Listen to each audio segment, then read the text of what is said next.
So it's one of those rare nights where I've got no cloud and a lot of stars.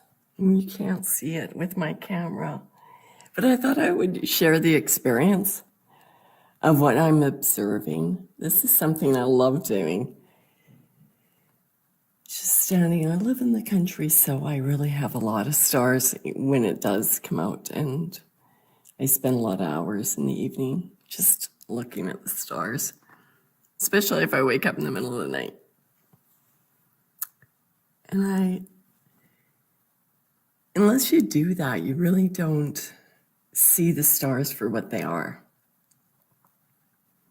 And what I find when I'm looking at them, I'm sorry for my long pauses because I'm looking at the stars,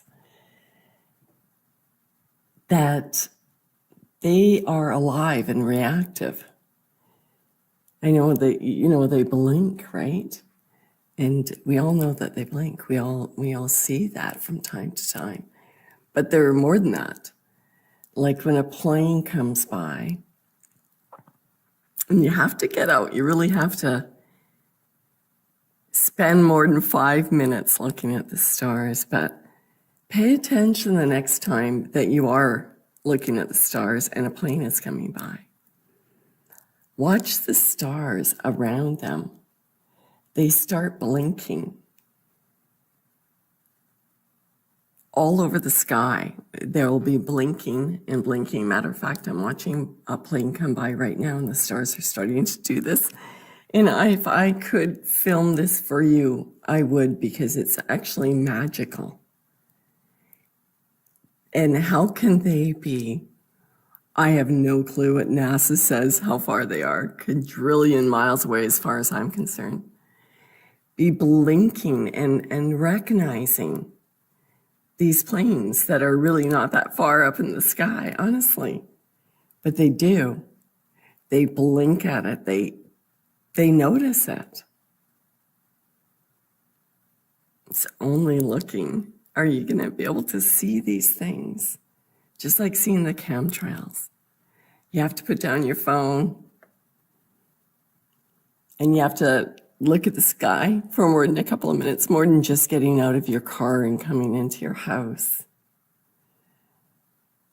It's really sad. You see people, all they do all the time, even when they're walking down the street, is they have a cell phone in their hand. And there's a purpose for that. So you won't see these things that our ancestors used to know automatically. That the stars were alive. And when you go into the book of Enoch, it tells us that the stars are angels.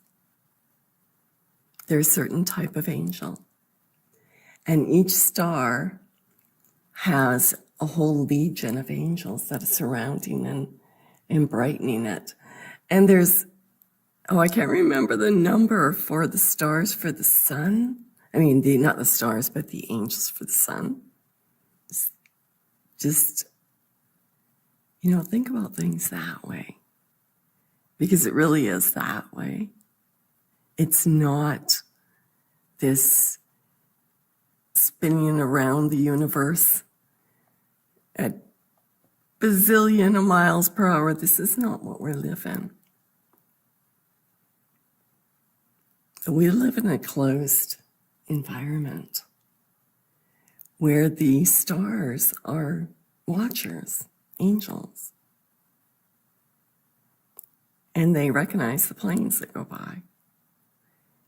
And the only way for you to be able to believe what I have just told you is spend a night under the starry sky. Good night, everyone.